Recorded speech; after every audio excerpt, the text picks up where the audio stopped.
All right, welcome back, everyone. We have Austin and Brent joining us today. We are going to look at one of our very favorite Megs. It's the Reverse Meg, invented by none other than Austin himself. And this has never been seen prior to, I think, his one that we did on Dale just a bit ago. But this one on Craig, we talked about how Craig really has taken ownership of the Reverse Meg. Guys, are you excited to look into Craig's Reverse Meg? I'm excited, and I already know what we're talking about. I'm so excited. On a very, how do we describe his victim? If you, without saying his name, how would you describe the victim that Craig has found here? Well, he's probably, I think everybody would agree, he's the hardest person to make in the gym. There's not much room. Yeah, he's the shortest. He's got powerful calves. We all know that. But there's no question having the shorter legs makes it a harder challenge. The irony of here is we have the bear, as we call we affectionately recall Craig because he's our biggest guy, I guess probably our tallest guy. So it's our tallest versus our shortest here. It leads to a pretty cool Meg. It's a David and Goliath situation where you really have the largest man in the gym picking on the smallest guy. The best part, Goliath wins. Yeah, exactly. And the other irony is those two usually are not on the court. They never cover each other. There's no reason because they're never going to match up. Oh. It's not going to win well for either way. Well, it's definitely not going to win well for Vod, but he's usually the outside shooter, just like I am. So he patrols the periphery, where the bear is usually inside hunting. So. Right where Craig gets his Megs, though. That's right. Exactly. This is what makes this particular Meg so unique and so exciting. So without further ado, let's go ahead and jump in and take a look at one of my personal favorite Megs here. Right. I invented it right after. Here we go. And this same side of the court also happens to be, so maybe there's something to be said about that. So right away, Craig has the ball. Let's identify. Okay, here's his victim. So now Eric's guarding Craig. Vod is guarding Jeremy. Yep. So really, you look at this and it's like, okay, well, where would the Meg be? But as you can see here, patience. What? He steps right into it. That's so good. Right now, he has no idea what is going on. No, he's just standing there like, I'm just guarding my guy. And then, right there. And Jeremy, not one to let this one go to waste. Go ahead and recover. Gathers the ball and moves on. And he's got a smirk on his face. Look at Jeremy. For a man who hates Megs as much as this guy, he at least held on to the ball and got it to somebody else. He hustled to the ball, and he even has a smile on his face, which is rare. It's hard to find this kind of joy coming. He's not the most jovial in the gym, but kind of a dark horse when it comes to the comedy. 100%. So now, do we get a basket out of the play? It's the Meg is already done, but does it result in some sort of a completed score here or not? It's going to be hard to tell, but we'll go ahead. Okay. I think what happens here, well, let's take a look here. Because you've got it now, right? There we go. Yep. Okay. I think I did make this layup. Now, that's a controversial thing to say, right? Because I'm not one to be, I'm not that reliable when it comes to layups. But when you look at that, before, I took it off the screen, but I should have highlighted the joy. Craig had a little smirk on his face. The smirk he does the one side. Eric had a smile on his face. I know I was smiling. You couldn't see me in the picture, but I had the biggest smile. No question about it. I think that was Eric joining Team Meg. He was still anti-Meg at that time. Who? Eric. He didn't really join until a month or so after. Yeah, this is early August, I think. August 2nd. Oh, no. Is when it was published. So early August, obviously. Yeah, he had joined Team Meg by then. Okay. I don't think that Eric was ever really that controversial in terms of whether or not he was pro-Meg or anti-Meg. we still have some that we're working on, but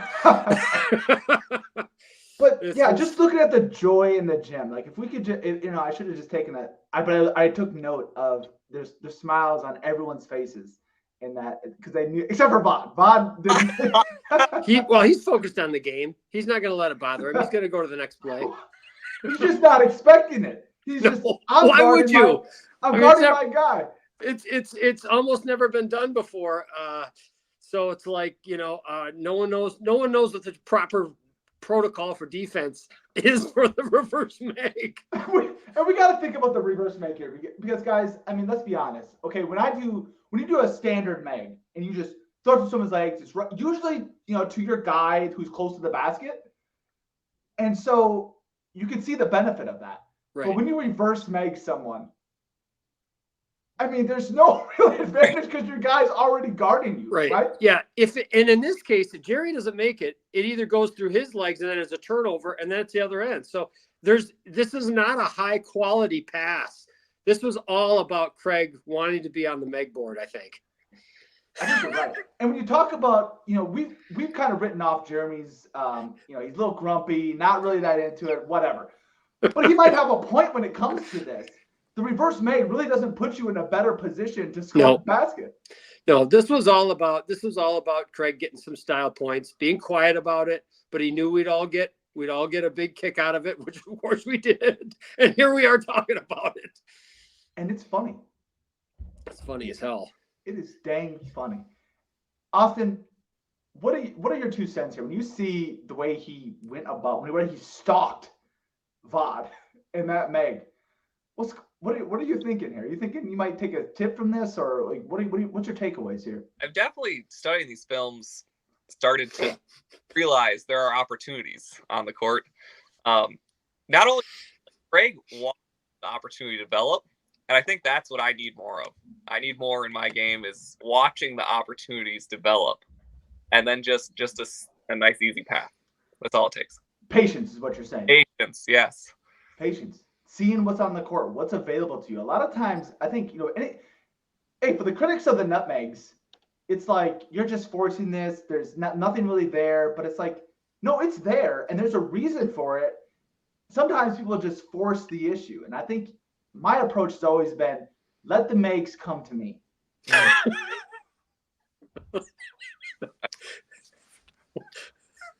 So what are you going to do with that advice, Austin? Patience. I'm going to have to be patient and let the Megs come to me, as the Meg father said himself. There you go. Brent, what do you have to add here? Anything? I think what Austin just shared is exactly what happens when Craig does that, because he has to kind of wait for that victim to come around, like they're coming around the corner. He's out there. He's out there. He's gonna snatch somebody's purse. He's out there waiting to grab a meal. He's the bear, and he finds a spot, and he takes a calculated risk, though.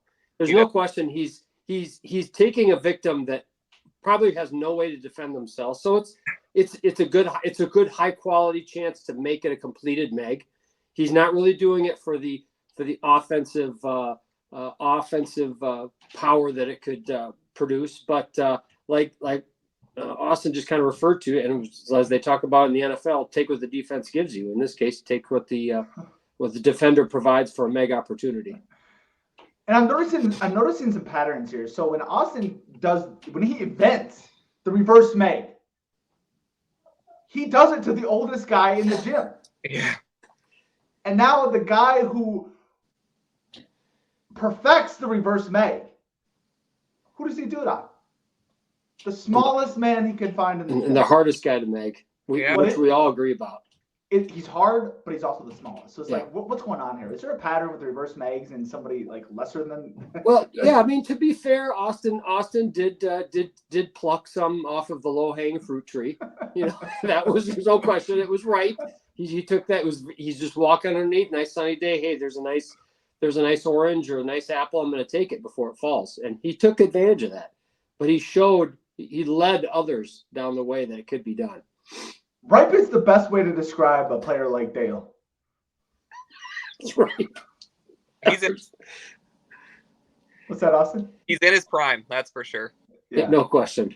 So he's got some bruises. He's got some dents, but the great thing is he's also led us to Randy, who's become a regular fixture, and who's been fun to play with. So that's a good thing too. 100%. Well, guys, I want to thank you all for your time. I want to thank our subscribers, all 287 of you. Thank you for your support, and we hope that today we've given you a little nutmeg love, bring some joy to your life. Hope you have a great rest of your day. Don't forget to like, subscribe, and if you enjoyed this video, please share. Thank you. See you guys. Stay classy.